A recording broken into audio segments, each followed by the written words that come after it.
mas que na verdade isso possa chegar e trazer transformação aos corações, e é isso que Deus quer. Que a mensagem de Deus chegue para transformar. Amém? Então, os irmãos, por favor, querem abrir as vossas Bíblias, e quem está lá em casa, pega a sua Bíblia, ou o seu tablet, ou o seu iPhone, ou o telemóvel, ou o smartphone, abra lá no aplicativo da Bíblia e vamos iniciar hoje um novo livro. 1 de João, capítulo 1. É logo a seguir a 2 de Pedro, portanto nós não vamos parar, vamos continuar até à frente. E este livro também é fantástico. Fantástico, fantástico. Vamos iniciar a leitura no verso 1 do capítulo 1 de 1 de João.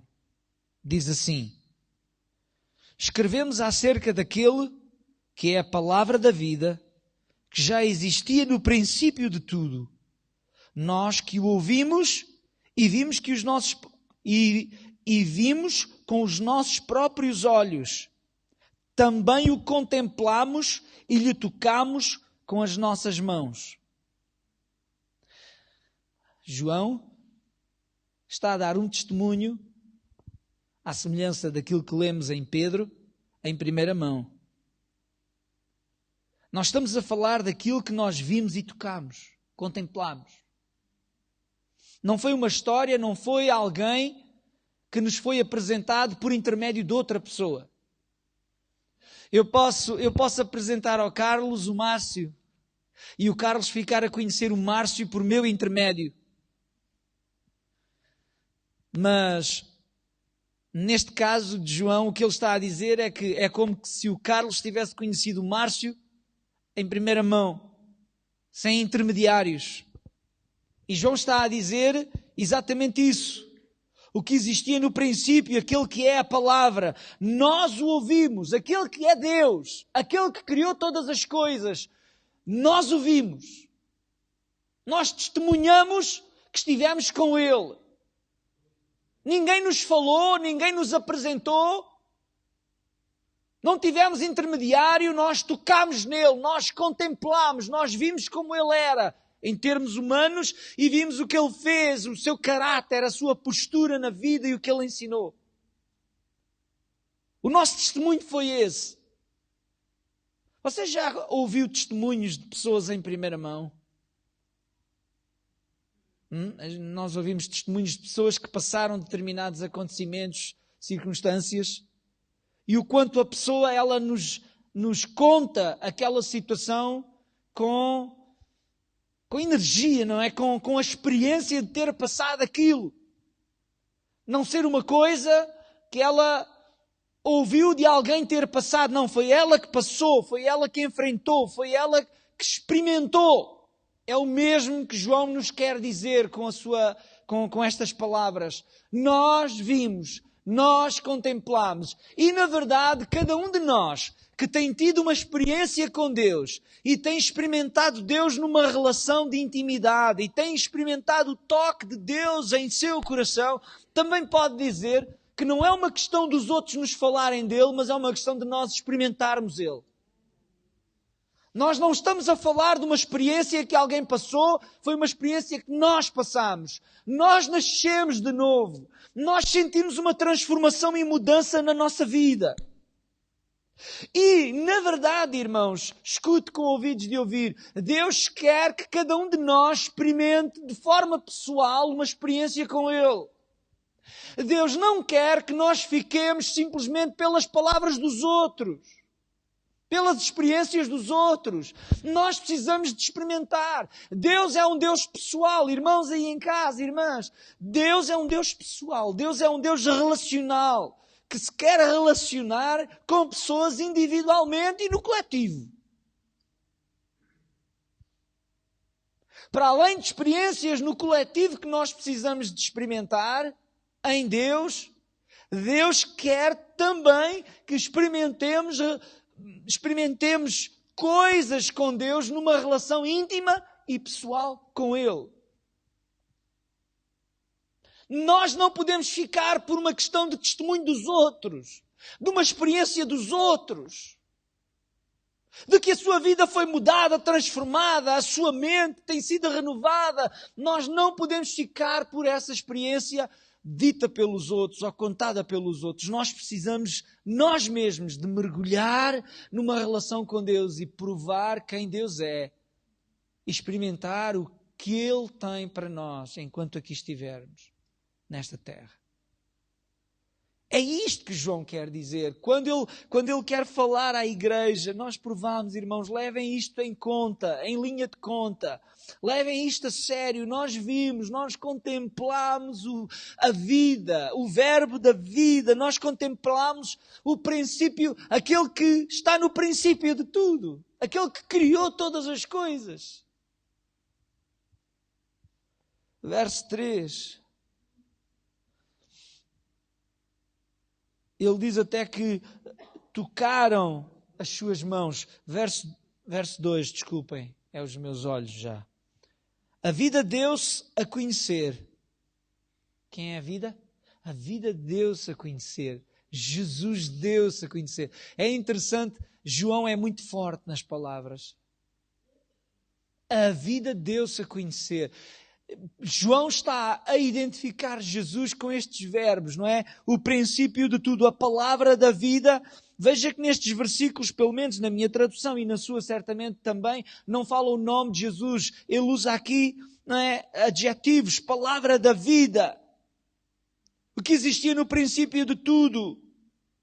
E no 2 diz, a vida deu-se a conhecer, a própria vida, Deus, que é vida e que é a vida, deu-se a conhecer e nós vimos-la. Falámos dela e vos anunciámos ou testificámos dela. É a vida eterna que estava com o Pai e que nos ofereceu. Oh irmãos, estas palavras lança por terra todas as ideologias religiosas ou denominacionais. Porque não é uma questão aqui de ser parte de uma religião ou de outra, é uma questão aqui de conhecer a vida que foi revelada, que se deu a revelar, a vida eterna que estava com o Pai, que é Jesus. Que lhes apareceu, que apareceu a João. O que nós vimos e ouvimos, vos anunciamos agora para que estejam também unidos a nós.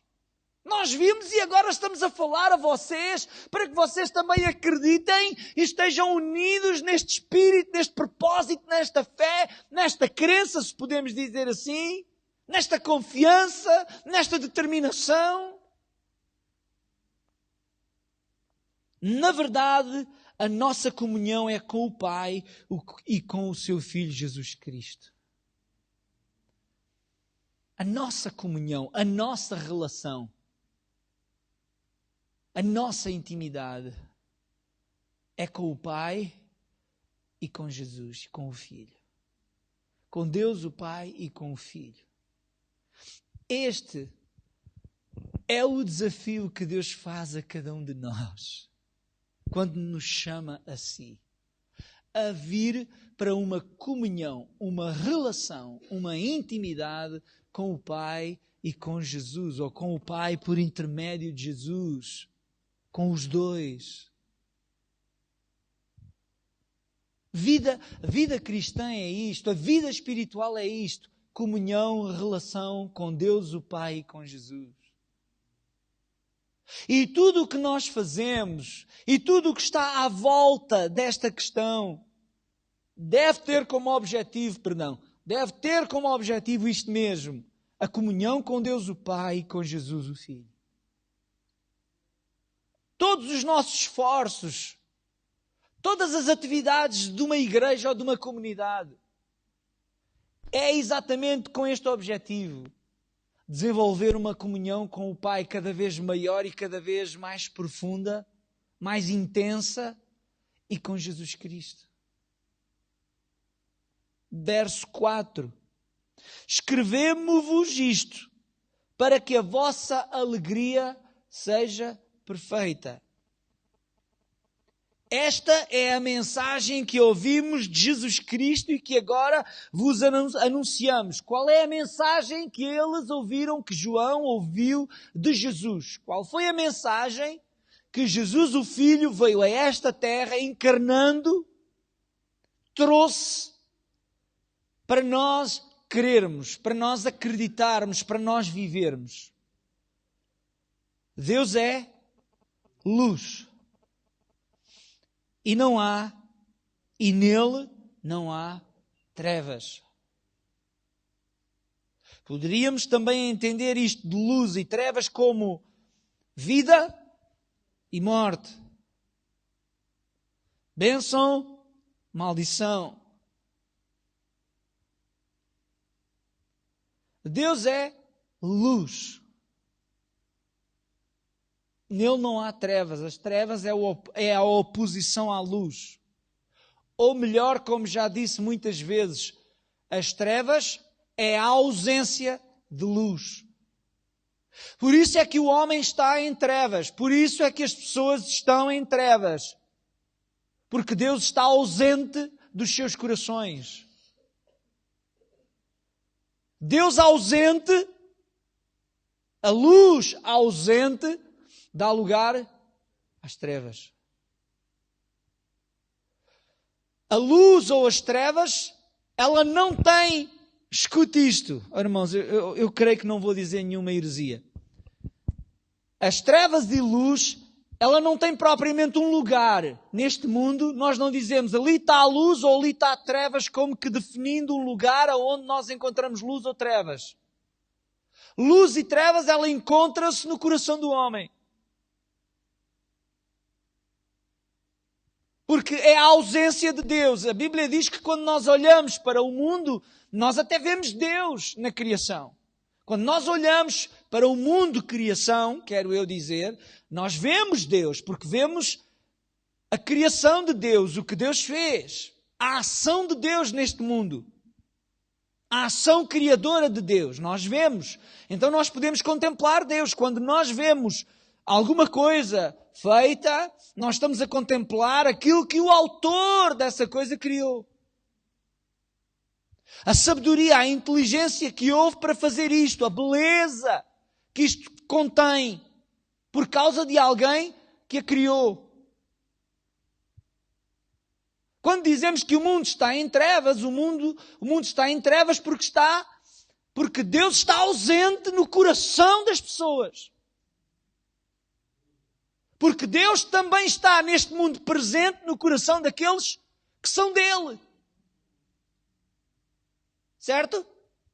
Então Deus não está ausente completamente do mundo. Deus está presente no mundo por intermédio daqueles que são luz. Alguém está... Eu estou a conseguir explicar? Espero que lá em casa estejam a entender.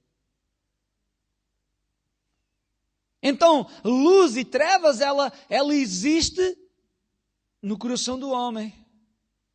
Por isso é que Deus é luz e ao dar-se a conhecer trouxe luz aos homens. Qual era a luz?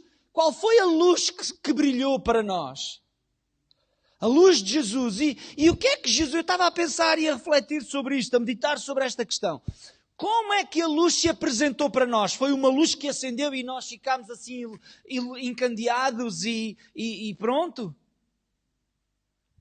Quando a Bíblia descreve que a luz apareceu para nós, ou que nós agora somos luz e somos a luz do mundo, mas como é que somos a luz do mundo? Andamos com uma lâmpada, andamos com uma lanterna, com um candeeiro aí no mundo e é isso que somos luz. Somos luz em que aspecto e em que sentido? Somos luz porque foi feito luz no nosso entendimento. O nosso entendimento estava em trevas. Nós desconhecíamos Deus. Esse desconhecimento era trevas para nós, era escuridão para nós. No momento em que nos deram a conhecer Jesus, nos deram a conhecer a luz do mundo, o nosso entendimento ficou em luz. As trevas saíram do nosso entendimento, a ignorância saiu do nosso entendimento e veio esclarecimento acerca de Deus, que é a luz do mundo. E foi-se feito luz dentro de nós. E agora somos luz para o mundo em que aspecto? Somos luz para o mundo no aspecto em que nós levamos entendimento de Deus às pessoas que estão ignorantes ou em trevas em relação a Ele. Somos o sal e a luz do mundo porque somos nós que, passa a expressão, carregamos, não é? Esta luz, este esclarecimento acerca de Deus e de Jesus. Porquê é que há pessoas que vivem oprimidas? Porquê é que há pessoas que vivem depressivas? Porquê é que há pessoas que em determinadas situações elas estão presas? Eu meditava no mesmo contexto do que estamos a falar sobre aquela passagem, Isaías, que fala acerca de Jesus, que ele iria quebrar grilhões, os que estavam presos em cadeias seriam libertos. Ele foi enviado para libertar os oprimidos, os cativos do diabo. Aonde é que eles estavam oprimidos? Aonde é que as pessoas estão cativas pelo diabo? Pensamento. Aonde é que a pessoa mais está presa e amarrada? No pensamento. E claro, nós dizemos, a gente fala, o pensamento... Isto é profundo, isto precisa de alguma meditação mais profunda acerca deste assunto, mas estamos a falar de pessoas amarradas, presas espiritualmente. Como? Espiritualmente, também no entendimento. Como é que fomos libertos espiritualmente? Quando fomos libertos no nosso entendimento. Quando recebemos o entendimento. Quando uma pessoa, por exemplo, se olha ao espelho e desgosta de si e se deprime por alguma situação em relação a si própria, vê a vida negra, não consegue ver as coisas acontecerem, não consegue ver luz ao fim do túnel. E alguém chega e a anima e a encoraja e diz, olha, o quadro que tu estás a ver não é assim. E lhe apresenta um quadro completamente diferente. O que é que acontece a essa pessoa? Espera, é verdade. Não, mas porquê é que eu estou assim? Eu não estou a ser simplista neste assunto, porque isto exige muito mais. Por isso é que psicólogos estudam para saber entender estas questões da psíquica. Da psiquez, isto é português. Não é? Então... É isto que nós precisamos de entender. Que a liberdade que as pessoas mais precisam é a liberdade de entendimento. A liberdade através do esclarecimento acerca de quem elas são, de quem Deus é e do que Deus tem para elas e do quanto Deus as ama. Um dos sentimentos que vem a nós que nos deprime é quando nós achamos que Deus não nos ama. Se somos pessoas carentes em Deus. Já fizemos uma coisa errada, já metemos os pés pelas mãos, já cometemos uma situação que é pecado aos olhos de Deus e aí Deus não nos ama. Deus não gosta de nós. Ou então, em relação a alguém, ofendi alguém que eu amo e esse alguém não me ama. Não me corresponde, não sou correspondido. Ou às vezes com a vida não me corre bem. Tudo o que eu faço parece que dá errado. Mas de repente nós temos alguém que nos abre o entendimento e nos mostra as Escrituras, não é? A palavra de Deus, a luz da vida, em que Jesus diz que não é assim como nós pensamos. De que nós somos amados. De que nós somos desejados por Deus. De que Deus tem um plano maravilhoso para nós. E nós começamos a acreditar nisto e nós começamos a acreditar nestas palavras que foram ditas por Jesus e que nos chegam agora por intermédio dos discípulos, dos apóstolos. E ouvimos as mensagens e as pregações e elas nos encorajam. E a depressão ou a opressão ou qualquer outro sentimento ou postura que nos está a prender, a amarrar, começa essa carga a sair de nós. Essa carga a sair de nós. E a vida começa a ser bem mais leve, até ao ponto de nós termos a capacidade de conseguir gerir os nossos sentimentos, porque a depressão ela vem quando nós não temos mais controle sobre os nossos sentimentos. E os sentimentos eles tornam-se um turbilhão dentro de nós. E quanto mais mal nós sentimos, mais mal ficamos. Mas é isso. Quando vem a luz, quando vem esclarecimento, isso liberta-nos. Como é que Jesus libertou muita gente? Para além de que há gente que é oprimida espiritualmente por um demónio. Há gente que tem opressão demoníaca sobre a sua vida. Que às vezes são questões mesmo de precisar de ser liberta em termos espirituais, literalmente. De espíritos saírem na vida da pessoa porque ela deu espaço a todo... enfim, ela deu lugar no seu coração e na sua mente a todo tipo de espírito. Mas a maior libertação, meus irmãos, é verdadeiramente a libertação da mente, do pensamento. Por isso, Paulo vai dizer, transformai-vos pela renovação do vosso entendimento, para que vocês possam experimentar qual a boa, perfeita e agradável vontade de Deus. Por outras palavras, parafraseando, o que Paulo está a dizer é assim, para tu experimentares a vontade boa, agradável, perfeita de Deus aqui nesta terra, precisas transformar o teu entendimento. Precisas de ter uma forma diferente de pensar. Não é isto que ele está a dizer? Por outras palavras. Muda a tua forma de pensar. E não estou a falar de pensamento positivo. Não estou a falar de ser positivo para as coisas serem positivas. Não. Porque por muito esforço tu tenhas para pensar positivo, não significa que hajam coisas más que não vão acontecer. Alguém está a entender o que eu quero dizer? Não se trata de pensar positivo. Trata-se de ser positivo naquilo que Deus diz acerca de nós, das coisas e dele. Porque nós não podemos pensar positivo acerca do pecado, porque Deus... Na verdade, quando fala acerca do pecado, diz que nós temos que nos apartar dele. E mais à frente, João vai abordar isso.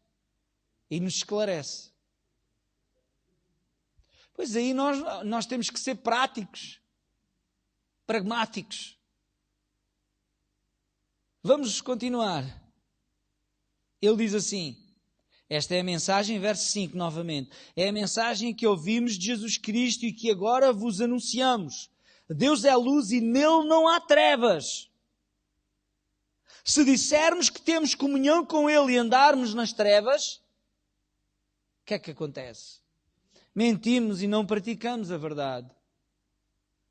Se dizemos que temos comunhão com Ele, que Ele é luz, nele não há trevas, perceba o que João está a dizer.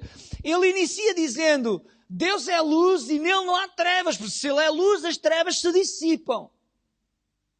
As trevas fogem de Deus. Deus, imagina, uma luz aqui, o que é luz? O que é luz? Aonde existem trevas, assim que ela chega, desaparece as trevas. Não pode existir trevas em Jesus, porque Ele é luz. Em nós não deve existir trevas se formos luz. E Ele diz, eu não posso dizer que tenho comunhão com a luz, estando em trevas.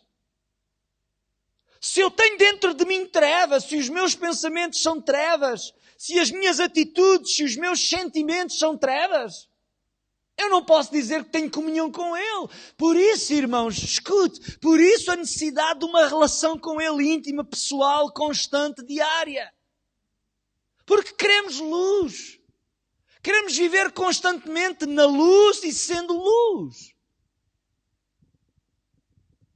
E é mantendo esta comunhão com Ele, que é luz, que nós somos luz. Então eu não posso dizer, eu tenho comunhão com Jesus, mas o que há em mim são trevas. O que é que João está a dizer? Estou a mentir? Não faz sentido. Mentimos e não praticamos a verdade. Não estamos a ser honestos. Ao contrário, se levarmos uma vida de luz, tal como Deus está na luz, Temos comunhão uns com os outros e o sangue de Jesus, seu Filho, purifica-nos de todo o pecado.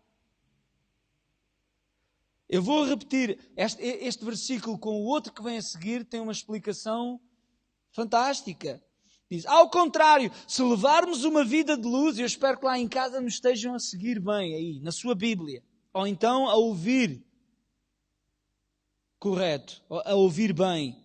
Ao contrário, se levarmos uma vida de luz, tal como Deus está na luz, temos comunhão uns com os outros e o sangue de Jesus, seu Filho, purifica-nos de todo o pecado. Veja o seguinte, eu meditava sobre isto e pensava. Ser luz ou viver uma vida de luz não significa não pecar. Porque nós sabemos, e ele já responde a seguir, e já vamos ler, de que nós ainda pecamos e erramos. Por isso é que nós necessitamos de Jesus. A necessidade dele é porque nós ainda pecamos.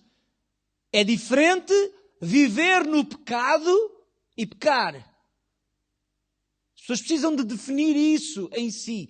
Aquele que ama a Deus e está na luz não peca. João também vai dizer isto nos capítulos à frente, vai ensinar sobre isso. Mas não peca o quê? Não vive uma vida de pecado. Aquele que vive na prática constante do pecado, esse não conhece a Deus. Mas uma coisa é viver na prática constante do pecado e outra coisa é pecar.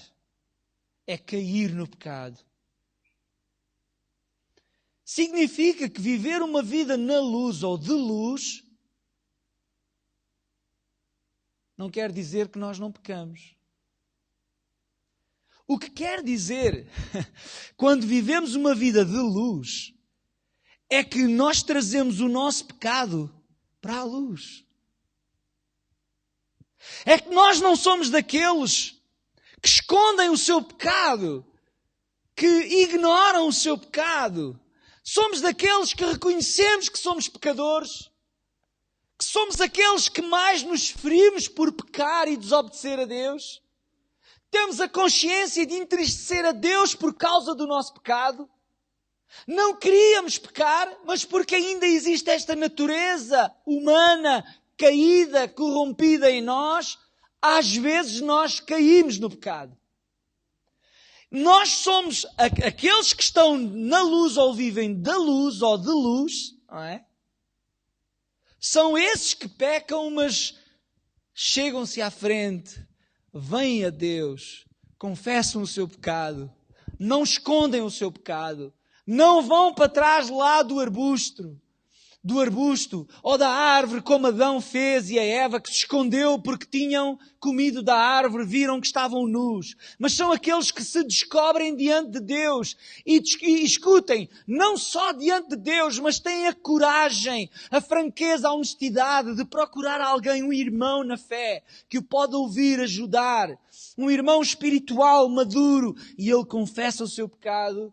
Por isso, João vai dizer que quando estamos a viver da luz ou na luz que é Deus, que é Jesus, nós fazemos o quê? Temos comunhão uns com os outros e o sangue de Jesus Cristo nos quê? Purifica o quê? Do pecado. Porque na relação, na comunhão uns com os outros, no reconhecimento da nossa fraqueza e do nosso pecado, há confissão e há purificação, há perdão dos nossos pecados. A Bíblia diz que aquele que confessa o seu pecado é perdoado. Mas aquele que não confessa o seu pecado não é perdoado. Deus não espera, Deus já nos conhece. Conhece de trás para a frente, frente para trás, de cima para baixo, baixo para cima. Deus conhece tudo acerca de nós, meus irmãos aí em casa. Deus conhece-te como ninguém, até mais do que tu. Então, Deus sabe as minhas fraquezas. O que é que Deus espera de mim? Deus espera de mim a honestidade para confessar o meu pecado e quando eu erro, quando eu caio. E Deus espera de mim franqueza, para confessar o meu pecado com quem eu tenho comunhão e relação. Porque o natural qual é? O natural é quando pecamos e desobedecemos. Estou a falar alto.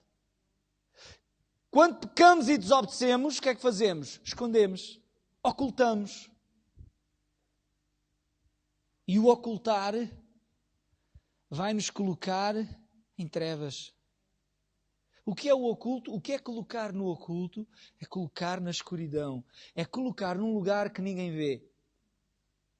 É colocar num lugar que não seja possível ser visto. E isso torna-se trevas. E o convite de Deus é a sairmos sempre desses lugares ocultos, desses esconderijos, desses recantos no nosso coração e trazer para fora o nosso pecado e confessar-lhe o nosso pecado. E na relação com A e B, na relação pessoal, confessarmos os nossos pecados e ao confessar os nossos pecados, Ele é fiel e justo para nos perdoar. E ao confessar o nosso pecado, irmão, nós estamos a abrir o nosso coração e a abrir a nossa vida para andar na luz. Porquê que é andar na luz quem confessa? Porque se nós trazemos aquilo que estava no oculto, o pecado no oculto, para a luz confessando, nós estamos a descobrir, estamos a trazer à luz o que estava escondido. E se nós trazemos à luz o que estava escondido, significa que nós estamos na luz. Que libertação isto traz? Que libertação! Quando um filho faz uma coisa que não devia de fazer, partiu lá qualquer coisa em casa, está a fazer qualquer coisa na escola, que não quer que o pai ou a mãe saiba, às escondidas, e vive naquela luta para esconder. Vocês sabem aquelas pessoas que mentem e vivem na condição de mentir. E depois é assim, para esconder aquela mentira tem que colocar outra mentira, não é? E outra mentira. E depois menta um e menta o outro, mas quem mente nunca diz a mesma mentira. E depois vive no dilema de esconder da A, B, C e D, e do pai e da mãe, e do filho e do filho e do tio. E é uma vida de trevas, de angústia, de luta. Boa hora para... Desculpem, eu não sei quem é. Não sei se é alguém. Será que o som está a sair lá bem? Perfeito. Irmãos, a pessoa no meio desta luta de trevas, de angústia de trevas, para esconder, fazer e acontecer. Quando ela, na verdade, é descoberta, ou ela confessa, aquilo vem à luz... Aquilo é quase como que um peso que sai de cima. Está confessado. Já confessei. Pronto, eu agora posso ser acusado, posso ser condenado, enfim, mas já confessei. Já não tenho mais essa carga sobre mim. Viver dessa maneira. E quando estamos a falar destas coisas concernentes a Deus, da vida espiritual, do confessar os nossos pecados, irmãos, isto traz uma libertação tremenda. Libertação tremenda. Por isso a relação, por isso a comunidade, por isso a igreja é um lugar de cura. Porque é um lugar onde nós somos o que somos, devemos ser o que somos e ter a liberdade de abrir o nosso coração. É verdade que há muita gente, há pessoas às vezes cristãos que vivem no pecado, sentem condenação por parte de outros cristãos, mas não é os outros cristãos que condenam. É o pecado que está em ti que te condena. E não tens coragem de enfrentar os outros irmãos, não tens coragem de enfrentar Deus. Não é a igreja que condena. Não é. As pessoas estão a olhar para mim assim, não, é o teu erro, é a tua consciência que te condena e te faz sentir isso. E é também o acusador dos irmãos, diz a Bíblia. O diabo que trabalha para te sentires condenado. Porque essas pessoas se vêm e confessam o seu pecado e se desarmam diante de Deus e diante dos irmãos. Pode haver aquele menos espiritual ou alguém que está ali a julgar, a condenar, mas esse dará contas a Deus também. Mas na sua maioria, a igreja de Jesus, ela é apaixonada por receber aqueles que foram os filhos pródigos. Quando alguém vem e se rende novamente aos pés de Jesus, reconhece o seu pecado. Oh, irmãos, não há nada mais maravilhoso. Que é como voltar a casa. É como ter saído. Jesus usa essa parábola do filho pródigo. Essa parábola que foi intitulada Filho Pródigo, não nada tem a ver com o filho que saiu de casa. Tem tudo a ver com o filho mais velho que ficou em casa, que era muito obediente. Mas há muitos filhos que saem de casa, da casa do pai, num sentido espiritual, e às vezes têm vergonha de retornar. Vergonha. Essa vergonha não é por causa da igreja, essa vergonha é por causa do teu próprio pecado, é a tua vergonha, é o sentimento que existiu lá em Adão e Eva e em tantos outros ao longo da história e chega a nós. É da nossa natureza humana caída. Esconder-nos do nosso pecado. Escondermos com o nosso pecado, perdão. Mas aquele que confessa, recebe perdão. E veja o que João diz. Nós temos comunhão uns com os outros. Sabe um dos sintomas de frieza espiritual e de pecado na vida das pessoas é se isolarem da comunhão com a igreja. Aquilo que lhes pode trazer cura, elas se isolam. É como saber um medicamento que vai curar a minha dor e eu deixo de tomar. Prefiro manter-me com a dor do que tomar a medicação que eu sei que vai eliminar a dor. É parecido. A comunhão uns com os outros e o sangue de Jesus nesta relação purifica-nos de todo o pecado.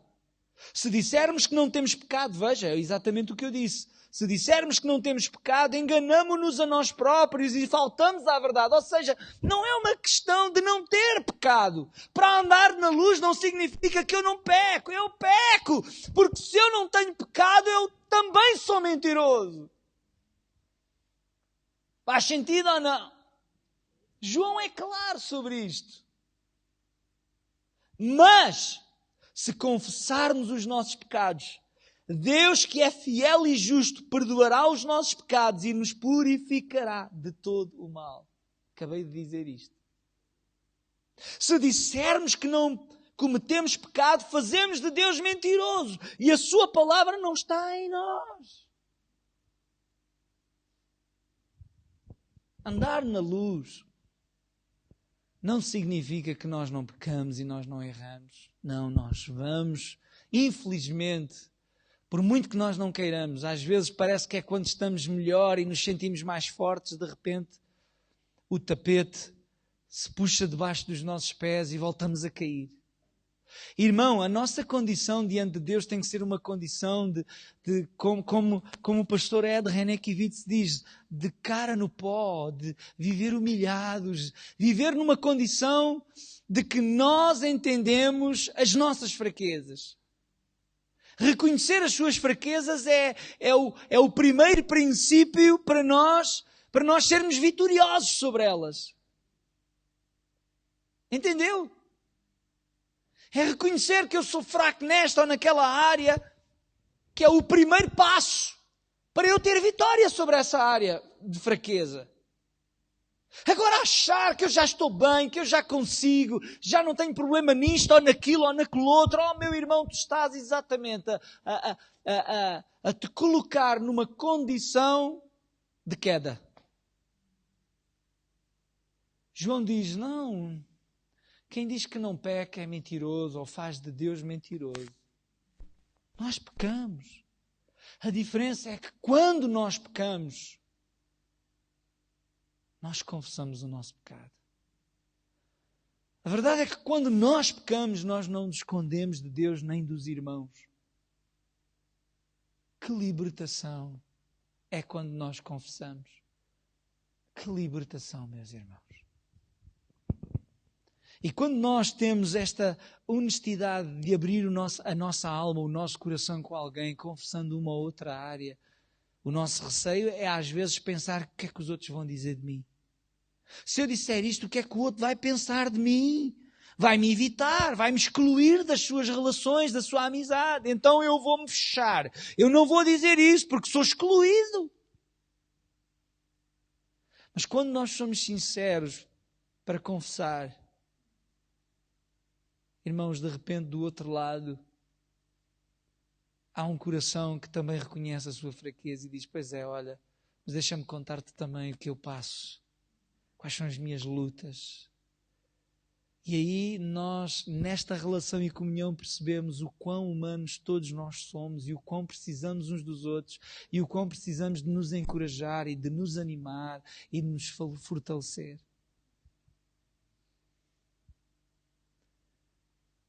Por isso ele diz que temos comunhão uns com os outros e o sangue de Jesus nos purifica. Agora, isto não é desculpa. O que ele nos ensina não é uma permissão ou permissividade para nós vivermos no pecado constante. Irmãos, deixem-vos dizer isto assim. Quem está em casa a ouvir-nos, se eu tenho uma fraqueza e eu constantemente caio naquele pecado, eu preciso ser liberto, eu preciso de oração, eu preciso de me fortalecer naquela área. Eu não tenho que libertar a minha mente para não me deixar, para não estar condenado comigo mesmo, porque o pecado tem este papel, o pecado tem esta força. A força do pecado é trazer condenação a nós. Tu pecaste e agora vais te sentir condenado. Porque é isso que o pecado faz em nós. O pecado nos acusa também. E o diabo usa a nossa fraqueza e nos condena e nos acusa diante de Deus. Diz a Bíblia que ele é o acusador dos irmãos.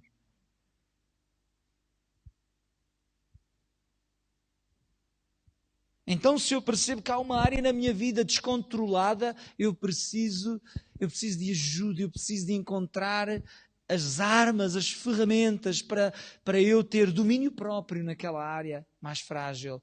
E isso supervisionar.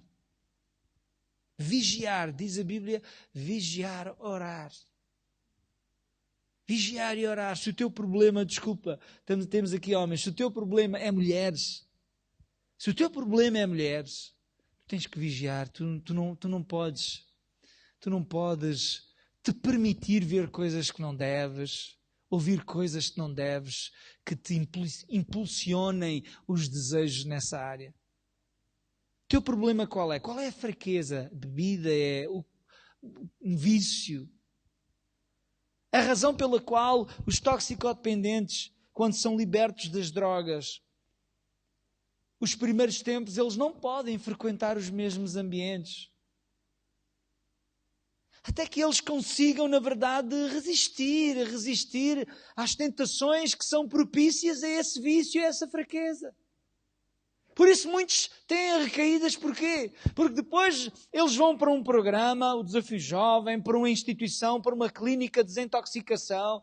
Eles ficam desintoxicados, libertos quimicamente, fisicamente desse problema, mas não estão psicologicamente, emocionalmente libertos. Voltam para o mesmo ambiente. O que é que você acha que vai acontecer? Cair, que é o que acontece com muitos.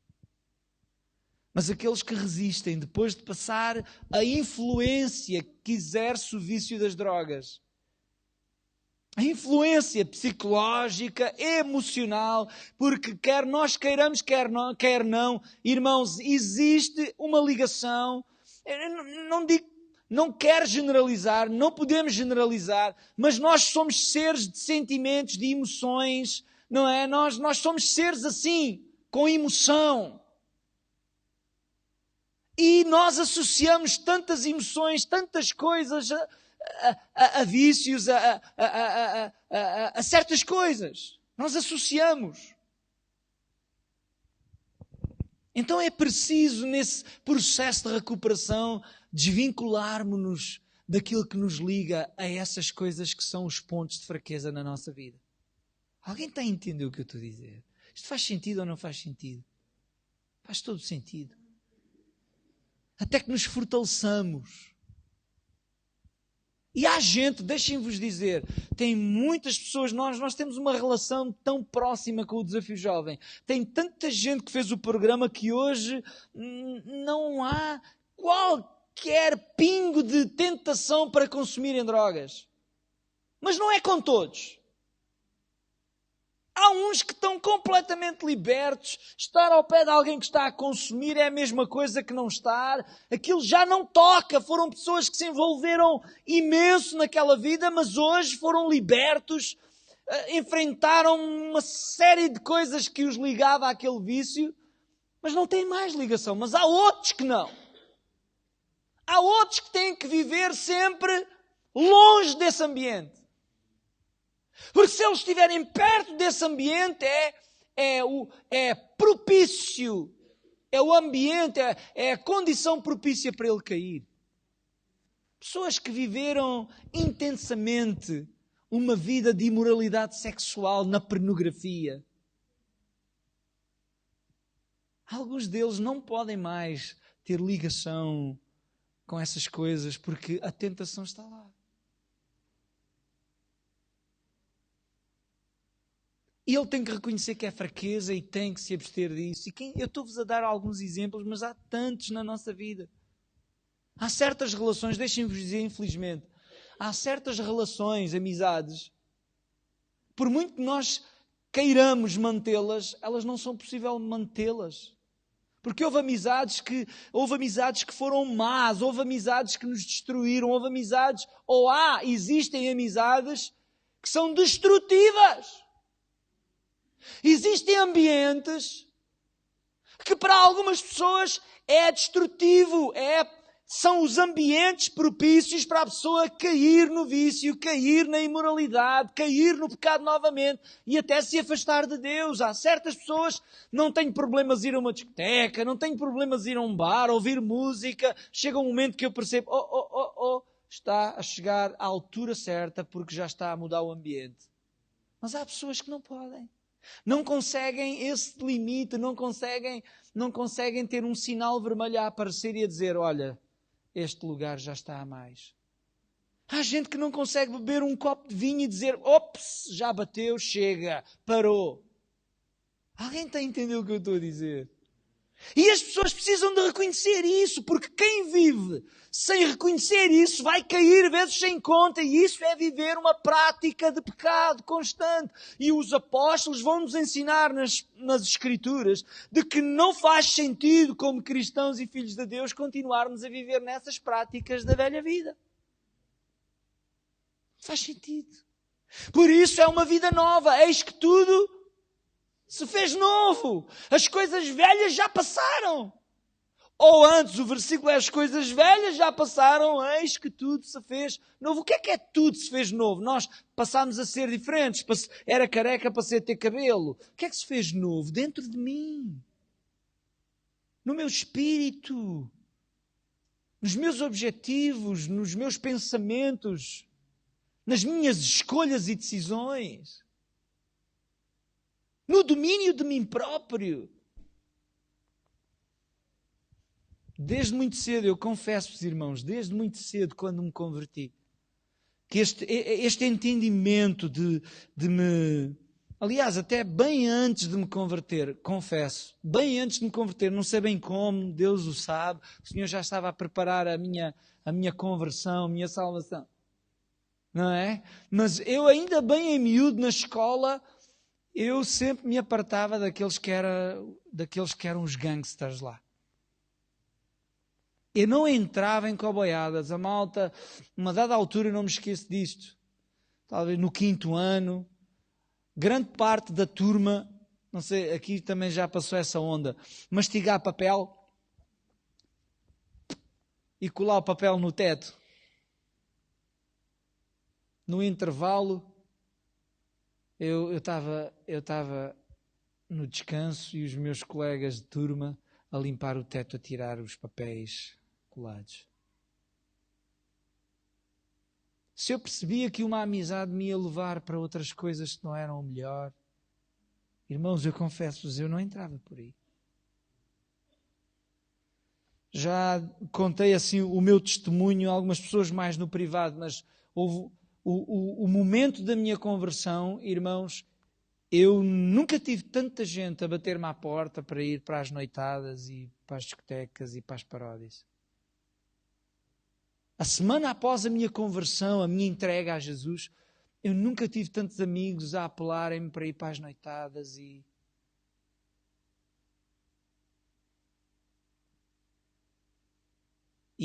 era um ambiente que eu vivia, de discotecas, de noitadas também, e foi sério tirar aquilo dentro de mim. Nos primeiros tempos, os primeiros meses de conversão.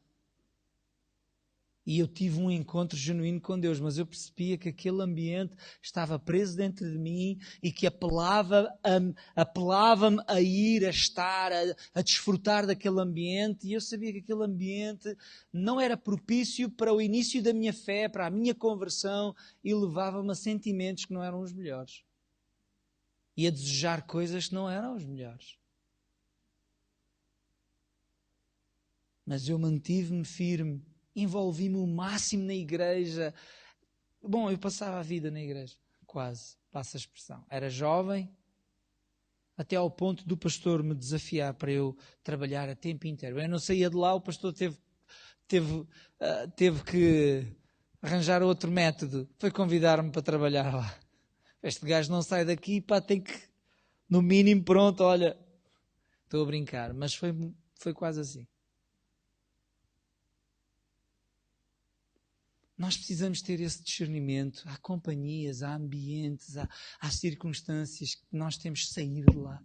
Deus disse isso a Caim, irmãos. Estamos a estudar Gênesis. Deus disse a Caim: Caim, porque é que tu ficaste assim? Porque é que tu mudaste o teu comportamento, a tua atitude? Sabe, pode ser atitude, pode ser o ambiente, pode ser alguma coisa, pode ser alguém. Porquê é que tu deste lugar a isso? Se tu procederes bem, tu és aceito.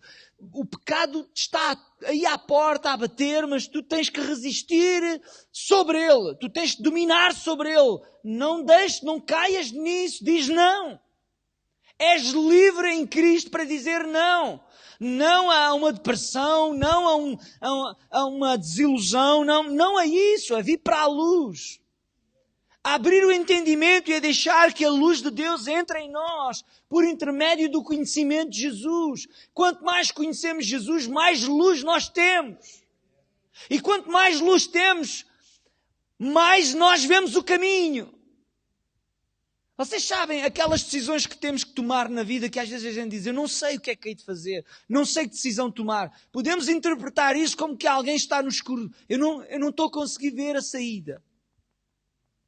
Mas quanto mais da luz tu te alimentas, passa a expressão, quanto mais de Jesus, que é a luz do mundo, está em nós e mais dele nós buscamos, mais claridade se abre no nosso entendimento, mais claro se torna o caminho e nós conseguimos discernir e seguir.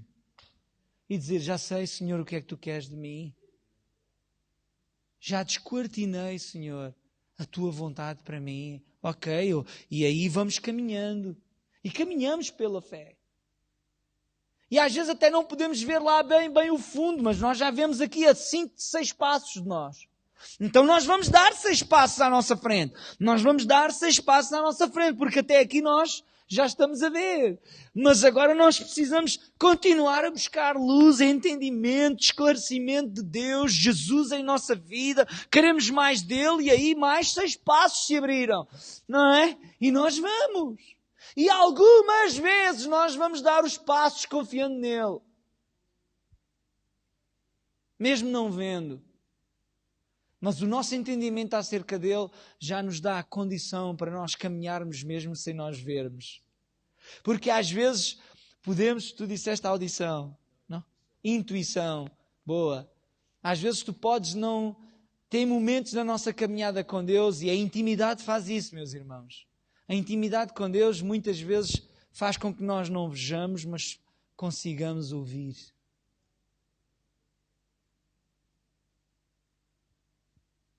Aquela intuição que o Roberto está a falar, nós intuímos Deus, nós temos a percepção do que Deus tem para nós.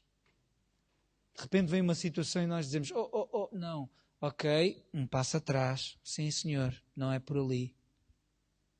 Alguém consegue entender isto? Mas isto só acontece nesta relação, nesta comunhão, nesta busca, nesta caminhada, neste não desistir, de reconhecer a sua fraqueza, de confessar o seu pecado a Deus e à igreja. E quando digo à igreja, irmãos, claro, nós entendemos que isto não quer dizer, e João não está a dizer, porque agora confessa os pecados, vem à igreja e desde o primeiro até ao último confessa os teus pecados, vai confessando as tuas fraquezas. Não é isso, certamente que não. Há coisas que são muito íntimas nossas, são muito pessoais, e não é qualquer pessoa que tem condições e sabedoria para ouvir as nossas fraquezas e as nossas lutas. Não. Isso é falta de sabedoria. Mas nós encontramos na comunhão gente que já vai mais à frente que nós. Gente que já tem mais esta percepção, tua palavra, intuição, que consegue perceber, já passou por lá, que sabe o que é isso, e quem melhor para nos orientar e nos ajudar que aqueles que já passaram por isso e que já vão mais à frente. Por isso, pastor precisa de ser cuidado também, precisa de ser pastoreado, e nós, pastores, precisamos ter outros pastores para nos ajudarem, para nos auxiliarem, para nos instruírem, porque eles já passaram, eles já sabem o que é que nos podem dizer. Podem ser uma mais-valia para o meu crescimento, e é isso que acontece na igreja. Há uns que são bebés, há outros que ainda são adolescentes na fé, há outros que já são jovens, então os jovens se calhar já podem ajudar aqueles que são bebezinhos, mas os jovens precisam ser ajudados pelos mais adultos. E aí existe esta faixa etária espiritual na igreja que se instruem, que se encorajam, que se animam, que se fortalecem nesta relação e nesta comunhão. Isto faz sentido. Não ouvi? Isto faz sentido. Por isso, igreja é a coisa mais fantástica. Há um pastor que é Billy Hybel, ele diz assim: não há nada melhor que a igreja local quando ela funciona bem. Nada. A igreja é um lugar onde as pessoas são restauradas, casamentos são fortalecidos, onde as pessoas encontram refúgio, amor, perdão, segurança. No nosso Facebook eu pus lá um videozinho que eu fiz e no final diz: a sua casa. Uma igreja, uma comunidade, uma família de famílias. A sua casa. Usando, claro, não é, a relação que temos com a casa da cidade. A ideia do pastor João Martins é mesmo isso, é que as pessoas percebam que aquela é a sua casa, que se sentem em casa. Chegaram a casa do Pai. Amém? Vamos orar? Alguém quer orar agradecendo por esta palavra? Palavra de João, que nós lemos e estudamos. Obrigado, Jesus.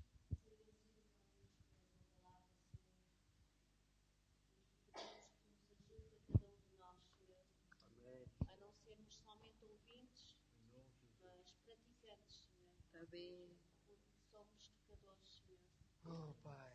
Por isso precisamos de Ti, Senhor. Precisamos da Tua ajuda a cada dia, Senhor, para andarmos na Tua presença, Senhor. Como só Tu mereces, como só Tu és digno, Senhor. Capacita cada um de nós que está Amém, aqui, Pai. Senhor. Aqueles que estão a ouvir em casa, Senhor. Pai, ajuda-nos, Senhor, a cada dia. Por amor do Teu nome. Renova o nosso entendimento, renova a nossa mente, Senhor. Sim, Pai. Sujeitamos a nossa mente à mente de Cristo, Senhor. Para que Tu retires de nós tudo aquilo que não presta. Oh, Pai. Que a nossa vida possa ser cheia, Senhor, com o Teu Espírito Santo. Para que cada vez o nosso eu diminua e Cristo viva em nós, Senhor. Amém, Plenitude Pai. do Teu Espírito Santo. Em nome de Jesus eu oro e te agradeço. Amém. Tudo em nós. Em nome de Jesus. Amém, Senhor. Amém. Amém. Amém. Aí em casa, que assim aconteça nas nossas vidas. Vamos terminar. Eu quero só fazer o anúncio, e para quem está lá em casa a assistir-nos hoje, é importante recordar isso. Nós vamos tentar ter todas as coisas mais ou menos programadas. Este domingo que vem, às 10h30 da manhã, nós vamos ter o nosso culto online com a Casa da Cidade. Portanto, não vai ser ninguém aqui a pregar, mas nós vamos assistir via online na Casa da Cidade e estar também com alguns irmãos de outras comunidades. Então, o que eu quero dizer aos irmãos que nos estão a assistir neste momento é que no domingo podem aceder. Martas, tem aí o linkzinho da Casa da Cidade, o www.acasadacidade.com, aceder ao site da Casa da Cidade, e depois tem um link que diz Igreja Online, e clicar lá em Igreja Online e assistir também ao culto que vai acontecer na Casa da Cidade. Portanto, todos os segundos domingos do mês nós estamos online com os nossos irmãos. Portanto, não fazemos só aqui para que outros nos assistam, mas nós fazemos questão também de assistir na Casa da Cidade os segundos domingos do mês. Então, em vez de aceder ao nosso Facebook, vai aceder ao site www.acasadacidade.com e depois tem lá os links das várias páginas do site e um onde diz Igreja Online. E ali aparece o vídeo com o chat e a pessoa clica e assiste ao culto que começa sensivelmente uma meia hora antes. Portanto, nós estamos online, mas por causa do fuso horário, não é? Nós estamos a falar 10h30, mas hora dos Açores. Lisboa é uma hora mais tarde. Portanto, às 11 horas do continente, 11 horas de Lisboa, nós estamos online com os irmãos na Casa da Cidade. Não esqueçam, não fiquem em casa porque é uma bênção. Não sei se é o pastor João Martins que vai estar a pregar, mas seja quem for que esteja, nós vamos assistir e receber de Deus o que Deus também tem para falar connosco, por intermédio dos nossos irmãos. Tá bom? Que Deus abençoe cada um. Estaremos aqui no domingo às 10h30 da manhã e espero que você que está online connosco hoje possa assistir no domingo no site da Casa da Cidade e ser abençoado também. Que Deus vos abençoe. Até lá, se Deus quiser. Força!